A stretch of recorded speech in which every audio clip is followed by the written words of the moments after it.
Hi, everyone. This is Paul Stats from Strongpoint. It is now 2 o'clock Eastern Time on Thursday, May 7th.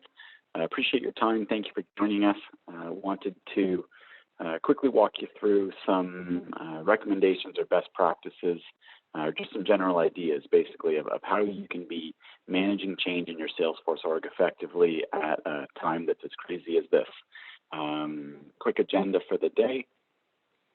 What we'll walk you through is just a quick introduction to what Strongpoint is. I think that a number of the folks on the call today are relatively new to the product, so I do want to just give you a quick one-slide overview of what it is that we do. From there, what we'll spend the next 2 or 3 slides on is really just walking through, what's going on in the world today, and how might that be impacting you in your current day-to-day job. From there, like I said, we'll share some best practices and recommendations on some of the things that you can be doing inside your Salesforce org to be responding to those external forces, whether they're positive or negative. We'll then walk you through a short product demonstration, and I'll make sure to save some time towards the end so that we can go through some Q&A. Inside the webinar chat function, you can also drop some questions in there. We'll be monitoring that as best as we can. And there's also a Q&A tool that you can use inside the webinar. So please feel free to drop those in any time. I'll try to cover them as we go, and if not, we can cover them at the end. So without further ado, I'll thank you again for your time. Really appreciate you taking it and spending it with us today, and I'll jump into the webinar. So as I mentioned, what I wanted to start off with is just a quick introduction to what Strongpoint is. So we have a functionally identical product for NetSuite and Salesforce. Obviously, we're here to talk about Salesforce today. So we're a managed package. Install it inside your environment, and then we really do 3 different things. First of all, we fully document all of the customizations that you've made inside your system, giving you visibility to things like dependencies or usage rates, for example. We also then continue to track changes that are happening and create change logs for you automatically, just giving you great visibility to everything that's inside your system. With that, we also have a number of cleanup and optimization tools that you can take advantage of. So looking at things like unused fields, unused scripts, unused reports, for example. Just again, giving you visibility to what's in your system and giving you pre-built tools to help optimize it as best as you can. The next set of tools inside our offering is really our change management capabilities. So this is like change controls, impact analysis, change requests and approvals, deployment, environment comparison, and reporting. We like to think that we really provide one of the most end-to-end solutions for managing change inside your Salesforce org. Finally, the last thing that we do is we help customers with things like integration with Jira and ServiceNow. One of the most challenging things about leveraging those tools to make changes in Salesforce is reconciling your audit log back to those originating change requests. So when I say that, you might either be thinking to yourself, what does that even mean? I don't have to do that. And that probably means that you're not a publicly traded company, or Salesforce isn't in scope for SOX, or you're not in a regulated industry. Or if you are a publicly traded company, you are in scope for SOX, or you are in a regulated industry, then you're nodding your head, because it's a huge pain for a lot of companies out there. You need to be able to prove why changes were made, who approved them, and what ticket they were originally part of, and we help automate that. In addition to that, we do give you some capabilities around segregation of duties, or just managing access and understanding who can see what. And then we've got some additional data-driven controls that you can use as well. So without further ado, I'm going to get into kind of the main topic of the webinar today. So I'll set the stage. One thing that I kind of want to make clear is that this isn't necessarily about the pandemic. It's more just about how you can respond to external forces that are driving significant change in your day-to-day business. And like most external factors, there's positives and negatives for different companies. So on the left side here, I've heard the acronym of the beach companies, and these are companies that have been hit very hard by everything that's going on today. So booking, entertainment, live events, airlines, cruises, casinos, hotels, and resorts. I know that list goes on, but you can see some of the big brands down there that have been hit particularly hard. The next group here on the right-hand side are those that are maybe being impacted more positively. So insurance, healthcare and related technologies, software segments, consumer goods. A lot of pharma is doing quite well. Doesn't mean there's not uncertainty, but the point here is that there's positives and negatives, and so you could be a company that's been hit hard. And so what does that mean for you? It means that you're likely running on a shoestring budget. Maybe you've got less resources, a lot of uncertainty and change going on in all aspects of the business. And so, how can you as an admin or a Salesforce leader respond to that? Now on the right side, maybe you're working for a company like Zoom or like Netflix or, J.M. Schmuckers. I heard that Jif peanut butter is absolutely flying off the shelves. I know in my house it is. So how can you respond in that environment where all of a sudden maybe they're adding new resources or you've got all of these new demands on you to try to help your business respond to, what's going on in the world? And so whether it's positive or negative, what we've kind of thought about here is, what are some adjectives that you would like to use or be able to use to describe how you or your team or your org responds? And so some of the ones that we came up with here are, first of all, resilient, being able to withstand or recover quickly from difficult conditions, being nimble, right, quick and light in movement or action, being very flexible, able to be easily modified to respond to altered circumstances or conditions, and then just generally being productive, right, achieving or producing a significant amount or result. I think that whether you're being impacted positively or negatively, if you can be using those adjectives to describe the way that you're running your day-to-day business, you're going to be in a much better position when all of these things settle down. And so what I'll kind of walk you through today just quickly is, some of the ways that we think, you as a Salesforce leader can be doing those things or how you can be those things even. And then we'll obviously share a little bit about how our tools might enable that for you. But this isn't just about using our tools. We hope that some of this stuff, you can put into practice right away, whether you look at us or not. So in terms of recommendations or best practices and then where we fit really well, I've broken this out into 3 different categories. So system documentation, managing your backlog or effective prioritization, and then finally cleaning up and managing access. So the first thing we'll talk about is system documentation. So very much at the core of what we do as it relates specifically to customizations and configuration. So this is a time where if business is down, you may want to start looking at this a little bit more closely.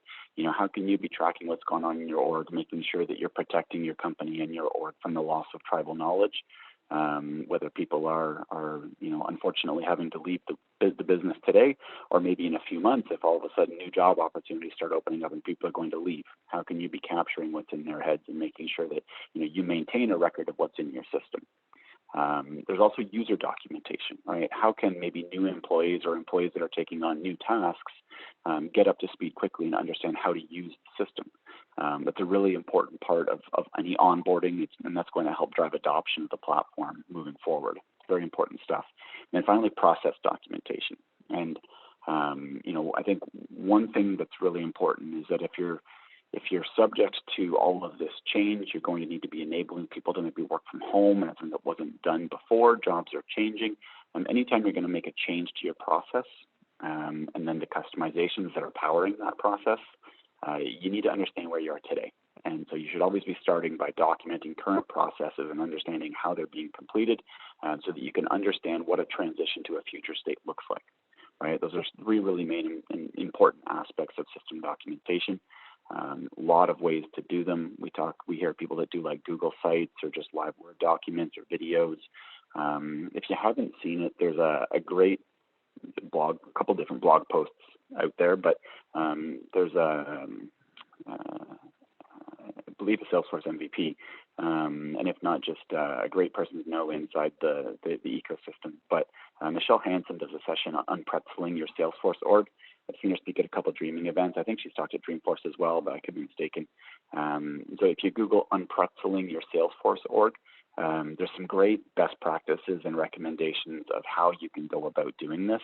And it's tool agnostic, so you don't need to be looking at software for it. It's something that you can kind of put into practice almost right away. With that being said, we've got some great tools to help you do that relatively quickly in a much more automated fashion, especially if you're starting from scratch. So that was Michelle Hansen, unpretzeling your Salesforce org for those that are interested. The second piece here is more about like impact analysis. So I say here managing backlog and effective prioritization. And, at a time like this, regardless of what side of this equation you're on, positive or negative, pretty safe to say that there's probably more requirements than there are resources. Right? There's all kinds of stuff that needs to be done or that can be done. There's probably not enough people to do it. And so how can you very quickly understand the risk, the complexity, the time required to make changes, and then understand how that relates to the value that your work will drive for the business? And ultimately, at a time like this, what you want to be doing is driving as much value as you possibly can be in as little time as possible. And so being able to quickly understand risk and complexity and the technical resources required, for example, is an essential part of doing that. And so I'll share with you some ideas of how we do that. But, you're currently doing impact analysis today, right? And seeing how you can do that and focusing in on that, I think will help you drive more value. Finally, the last piece here is cleaning up and managing access. So I know I've spoken to a number of people that are taking this as an opportunity to go in and clean up their orgs when maybe they're not being used in the same way as they were just a few months ago. And then I've also talked to some folks who are needing to grant all kinds of people different levels of access because jobs are changing so frequently. And one thing that's really important is to not only just grant that access, but also have ways to track it and then eventually maybe take it away. Right? This is also even more important if you're in like a regulated industry, if there's personal data involved or anything like that. So, how at a time like this can you be more resilient, nimble, flexible, and productive? Well, we think that you can focus in on these things. Right? Get a better handle of what's in your org, how it's communicated to people, and improve your understanding of the processes that are being driven by your platform. Secondly, find more ways to drive value in less time. You can do that with better impact analysis and by managing your backlog more effectively. Ultimately, this is going to allow you to prioritize changes more effectively and assign the right resources to these tasks. Right? You don't want to have your most technical people doing the most simple changes. You want to be doing as much declarative work as possible and then only assigning your most complex things to your most technical people. And finally, like I mentioned, making sure that you're cleaning up your org and you're managing access as effectively as you can. So with all of that said, I will jump into our demo environment. So for those that are brand new to Strongpoint, you're going to get a quick overview. And for those that are already customers, I'll just show you a couple pre-built reports that we have that you have access to inside your system that you can take advantage of at a time like this. So as I mentioned, just as we kicked off the webinar, we're a managed package. Once installed inside your org, we're going to document all the customizations that have been made. We're going to map out all of the dependencies that exist, and we're going to track things like the usage rate. So, out of everywhere that a record appears, how often is it actually filled? Things like that. One of the most popular tools that we have is our dependency relationship diagram. And so this is a way that you can kind of understand what our documentation is. It gives you this visual representation of it and how your org's customized. What we often see is that people, when they're entering into impact analysis, or if you're looking at cleanup projects, you'll often start at an object and go down from there. So what we do is we show you, for example, your account object, and then you can come through and click through on anything that sits on your account object and see any of the dependencies that exist. You can also choose to show or hide standard fields. So for example, I can look at this company social media field. This is a pick list. It's owned by Sasha Gajic. It was last used in June of 2019. And I can see here that there's really not a lot of dependencies that exist. I've got a few different layouts and a report that I would need to be concerned about. And maybe this is something that I would want to look at even potentially cleaning up, but if I needed to, I could also browse through and see these in multiple layers. More complex example for you here would be the maintenance type. So we've got a maintenance type pick list that also sits on the account object. Has a much more recent date last used. We see again some layouts. We've got more reports and list views. We've got an Apex class, an approval process, and a couple workflow rules that are all tied in here. And again, you can go multiple layers down here if you need to. This is again an example where if somebody's looking at making a change to the maintenance type pick list, there better be a lot of value for the business because this isn't going to be a simple change to make. Whereas the first one, that company's social media field, is significantly easier. So this is one way for you to kind of go field by field and visually see dependencies. Great for having conversations with other members of your team, business stakeholders, if you're going through a change advisory process or anything like that. It's a really useful tool to help get everybody on the same page as to kind of the risk involved with making a change. Another way to see this, though, is that we've got a report called our impact search. So what I've done here is just filtered by the account object as the base record, and then I'm showing all of the customizations that sit on it. And here I'm showing the standard and custom. Some of the columns that we have built up here are things like date last used, last modified by, and then we've got all of the dependencies broken out here. And so if you were, again, looking at cleaning up from an object down, this is a great way to kind of start those conversations and give you a sense of everything that's on there, how it's being used, and the number of dependencies that exist. So here we can see in some of these other columns that some are very full and others literally aren't connected to anything. So great way for cleanup or for impact analysis. Okay. Now, these are more, I think, manual or ad hoc ways of performing impact analysis using good system documentation. We do have a much more formal way to do it. So we have a change request tool. This integrates in with other platforms like Jira and ServiceNow if you're using those. So what I'm about to show you could be doing in Jira. But inside our change requests, you'll do the typical things like build out a user story and explain what you're doing and why you're doing it. Now what's unique to Strongpoint is that you'll select the customizations that you're actually going to be making changes to as part of this. And so what you can see here is that once you've done that, what Strongpoint will do is run that through our system documentation and understand dependencies and understand usage. It's going to dig into it in a little bit more detail and then provide you with a recommended level of change control. And this is based on policies that are in the system, one that comes out of the box, but you can also customize them if you need to. So we tell you that this would require sandbox development and testing if you're going to be making changes to these things. We would then go through and show you if approvals were required. We would show you the DRD just for these specific things if you wanted to see that. We'll populate it down below. And then what you're also going to see is a impact analysis. And so once you select the impact analysis, you'll be able to select and see which ones can be safely deleted or modified and which ones cannot be safely deleted or modified. And so out of these customizations that you've listed inside the change request, most of them can't be safely deleted or modified, and we're explaining why for you. Okay, so great way to kind of automate that research and impact analysis process, giving you great visibility into what's involved with making a change. Again, hopefully helping you, more effectively prioritize your work. So the next thing that I'll segue into now is a bit of a talk about cleanup. So inside Strongpoint, we do have a variety of different cleanup tools. I'll just show you a few from the menu down. And so what you can see here is things like unused customizations, unused fields, unused scripts, unused reports, inactive owners. You can also look for things like custom fields without help text or custom fields without descriptions. We also have an automated report cleanup tool. I'm not going to get into the details now, but happy to share that with you another time. But what you can do with the automated report cleanup tool is basically set up a series of rules.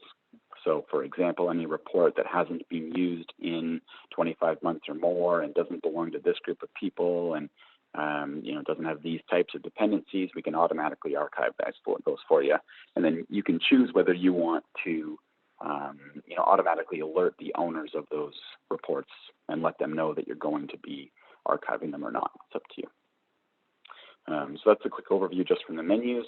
To give you an idea of what some of these look like. So for example, you could populate, and I mean, this is a demo environment, so there's a lot of things without help text and descriptions, but what you can see is here there's a report that shows customization names and then empty cleanup fields, or empty description fields rather, sorry. And then we've added in a cleanup status here, so if you wanted to be flagging these things for cleanup as you go, then you can also do that. We also have the ability to look for unused fields. So this is a list of fields giving you things like data type, API name, showing you the total number of records that they exist on and the percentage of those records that are actually populated. We've also got date last used over here, empty again in our demo environment, but likely wouldn't be quite so empty in yours. And then we've got cleanup statuses again, so helping you go through and identify which ones you'd want to clean up, and then you can pull reports based only on those ones that you've identified and work through a cleanup process from there. Again, maybe once you've identified them, then you can go through impact analysis and understand the risk of actually getting rid of them. So one more thing that I'll show you here quickly. Again, now we're getting into a little bit about cleanup, but also about managing access. So we have an export object tool. And so what this gives you the ability to do is to look at kind of field level details by objects, by profiles and permission sets, or by users. So this can kind of take on a number of different shapes depending on exactly how you filter these things out. What I'm going to show you today is that I'm going to pull the account object and our contact object.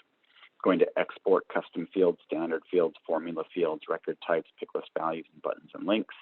And then what I've done here is just selected a couple profiles that I want to look at. So I'm going to look at the change manager and the solution manager profile. I could also do this by permission sets, or I could take a different view and I could be looking kind of users first and then going down from there. So I'll just pull this up and give you a sense of what it would look like. So we export that information into Excel for you. So you'd be able to look at the account object or the contact object, which is what I've searched for here. And then for each of them here, for example, we're showing you the profiles that we're looking at.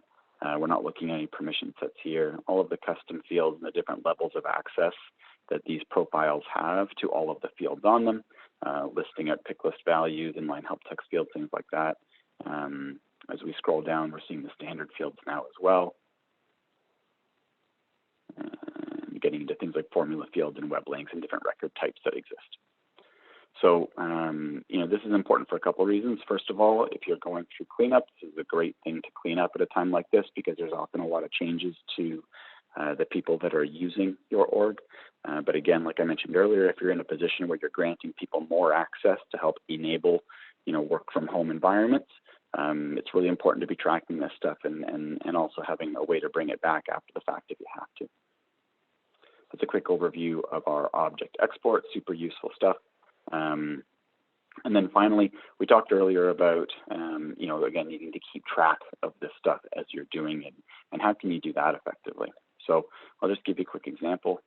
So for all of these customizations that we've documented, what we're doing is creating customization detail records that sit in the back. And that's where we're pulling information such as, empty help fields and descriptions and, usage rates and dependencies and things like that. And so this is that maintenance type pick list that we looked at earlier. If I come over here and I look at the metadata subtab, you can see all of the dependencies are listed here for you. Things like date last used, the type, the last modified date, person who originally created it and who last modified it. We're getting information about date last used and when it was last run and the usage rates for this particular field. Also looking at the date last used of dependencies, which is important. Maybe you're not using this field, but you're still pulling information from it in reports, for example, or if it's scripted against. You need to be able to understand those kinds of things. But again, what we're doing here is always tracking for every different version of any customization that's being made, all in one place. So it's like an enhanced audit log. We really bring a lot more information to the surface, though. So we're showing you a time-stamped, date-stamped record of exactly what has changed, automatically putting together a color-coded diff for you. So when it comes time to, potentially switch some things back to the way that they were before, or if you're looking at kind of redesigning future states, it's always nice to know kind of where you've come from. And so you can look at these kind of customization by customization. Then we've also got a variety of reports that you can access. So for example, I can pull up a what changed report, and I can see all change logs that Strongpoint has created within a given period or by a particular type. Or even changed by a specific person within a specific date range. And all of these, again, lead to those time-stamped, date-stamped diffs with a summary of exactly what's being done. Okay, so that's the end of the demo. Again, coming back to my slide deck here for a quick wrap-up. We think that at a time like this, it's super important for Salesforce leaders to find ways to be resilient, nimble, flexible, and productive. Can mean different things for different companies or even just for different orgs because every business is impacted somehow, some more negatively or more positively than others. But either way, you need to be responsive. You need to have ways to manage this more effectively under very different circumstances. So I hope that I guess gave you some advice. We tried to keep this short and sweet. We know everybody's got a lot on their plate. Again, I mentioned Unpretzeling Your Salesforce org is a great resource for how you can go in and get some tips on documenting your environment effectively. I would encourage you to check that out. Michelle does a great job.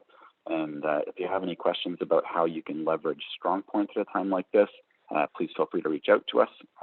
We are releasing in the next couple of weeks a free version of our product, giving you access to all the tools that documentation can bring, helping get a little bit more out of your org.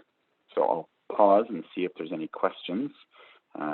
Haven't had any dropped in yet, and if there's not, that's fine. We'll just give you back a couple more minutes, but I'll sit tight for a second here and see if anything gets dropped into the chat box.